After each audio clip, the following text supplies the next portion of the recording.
What's up everyone? Today I'm down at Touring Sport and behind me is a 2019 Ducati 959.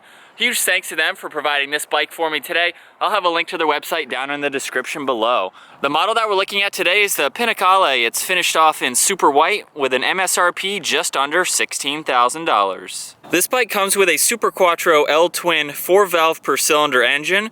It measures 955 cc's or 58.2 cubic inches. It is liquid cooled and fuel injected, paired only to a 6-speed transmission with the Ducati quick shift. First gear is all the way down, neutral is halfway between first and second, and then you go up 4 gears all the way to 6th. This engine produces 105 horsepower at 10,500 RPM and 75 pound-feet of torque at 9,000 RPM. It is chain driven to the rear wheel. The dry weight is 387 pounds. It'll do 0 to 60 in less than 3 seconds and 0 to 100 in about 6 seconds. The quarter-mile speed is at 133 miles an hour and it has a top speed of 165 miles an hour. And with the fuel capacity of 4.5 gallons, you can expect around 40 miles per gallon depending on how the bike is ridden. The wheelbase measures 56.3 inches. It has an overall length of 80 inches.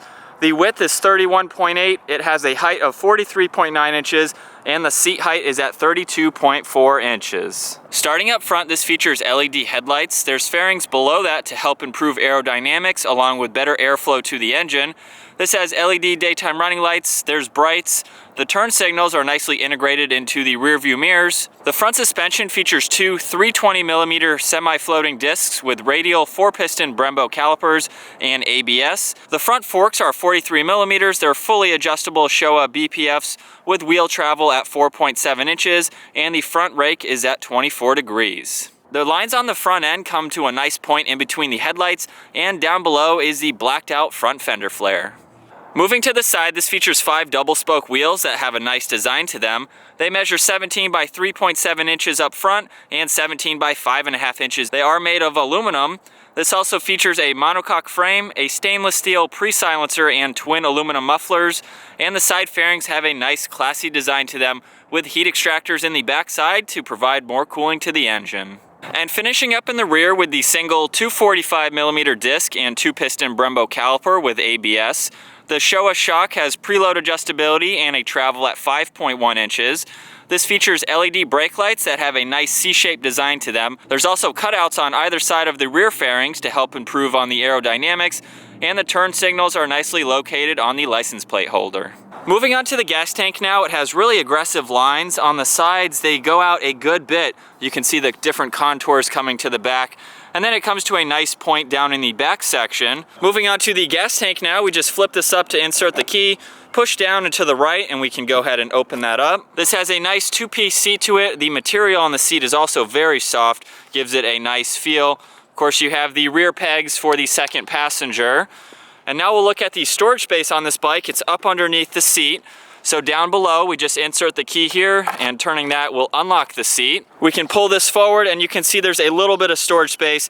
This is the strap for the second rider to hold on to, along with a toolkit that is provided. So you could fit a phone or wallet or anything small size like that. Okay, so now with the key, it's time to get on the bike and go over all the electronics on it. But what do you guys think of this bike so far? I really like it. I love how slender it is. It's very comfortable on the seat, as I will show you guys here soon. But I really like the design of it. The white and the red is definitely a good color contrast. But again, with the key, we'll go ahead and hop on the bike. And inserting the key, when you push it down and to the left, you can lock the handlebars. So when they're turned all the way to the left, that's a lock feature, so it makes it harder to roll the bike away. We have the off position, then we can turn on all the electronics. So looking at this gauge screen, you have your odometer to the far left. The tach goes across the entire top.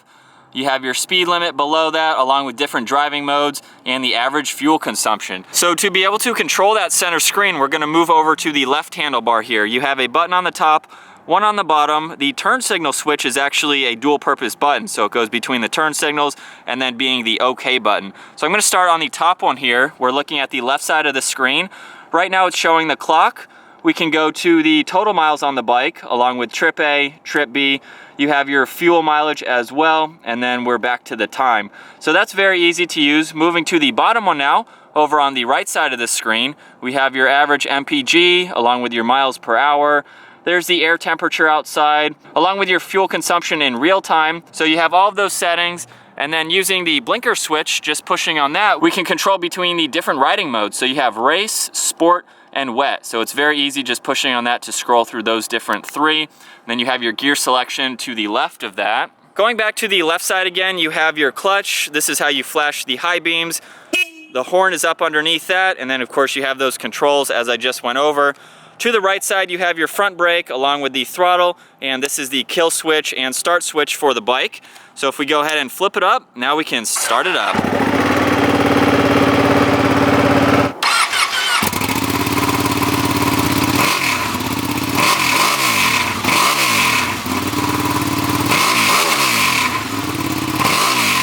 All right guys, so now it's time to get the 959 out on the road now. I've driven a couple different Ducatis so far, from the Hyper Motard to the Diavel, the Monsters. I've never driven this style before, so I'm interested to see how well this performs, especially with almost 1,000 cc's. So far, just sitting at this light too, my feet are flat on the ground, so it really has a nice seat height to it. I'm not having to tiptoe and hold it up, and I like how narrow the seat is behind the gas tank here. It just gives it a more comfortable seating position. All right, so pulling out into traffic now.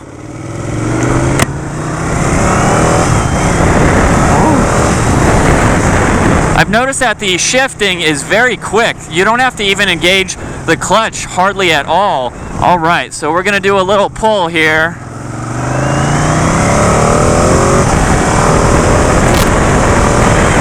Woo! If you guys noticed too, I did not touch the clutch at all. This has the quick shift, as I mentioned earlier, which is pretty cool. So you can go through those gears very quick. Clutchless shifting again. I don't get to do that often. Woo! Man, does this bike get up and move. It's not very loud, which is nice. If you saw, the exhaust is underneath me instead of being out of that rear fairing or to one side or the other, which is different. The noise is definitely a lot different than other bikes that I've ridden where the exhaust is to one side or the other. It's kind of weird just hearing it up underneath me. So it's really not all that loud, and I like it. I'm sure being out on the highway or something, the drone wouldn't be all that bad. Not something that you really focus on. Let's see how it takes these turns here. Oh yeah. Woo. I love that quick shift. It is so much fun to be able to use. It rev matches the downshifts without using the clutch. That is very cool. All right, so moving on to the ergonomic feel of this bike, just putting a couple miles on it so far. It's actually a really comfortable position. I don't feel like I'm too hunched over or anything like that. Behind the gas tank, I really like how thin that area is because my legs aren't having to be, you know, out to the side or anything. It's a really comfortable feel against the gas tank here. And then the handlebars aren't too low. They're in a good spot, so I'm pretty much upright. Even though it is a sport bike style where you're going to be hunched over a little bit. I'm not even going half throttle, you guys, and this thing is getting up to speed. I like how on the tack in the middle here, it'll show you or highlight 1 through 12. So basically what RPM you're at, it will show you, which is kind of cool to see. And I really like having the gear selector there. So I'm going to go down to second gear here, give it a little bit more gas.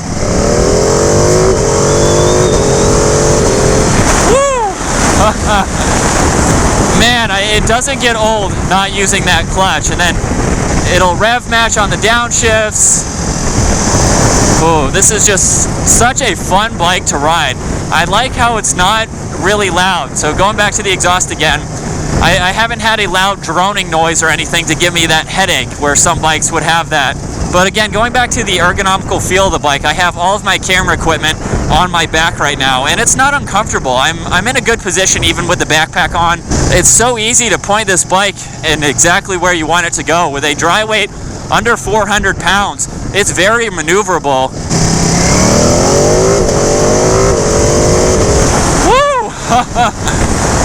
Man, just going not even half throttle again. The full potential of this bike is insane. Man, this bike is so much fun. It's very comfortable. The gauge setup here is lit up very well.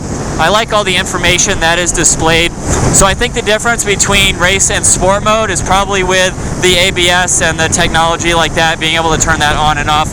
But it is nice that you can put it over into the wet mode, which obviously would help you out in rainy conditions.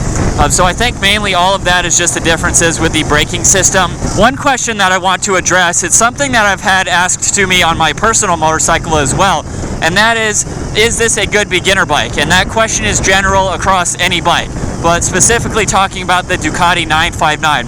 I'm going to say yes and no. I'm probably going to lean more towards no. And the only reason that I say that is because this is almost a 1000cc bike.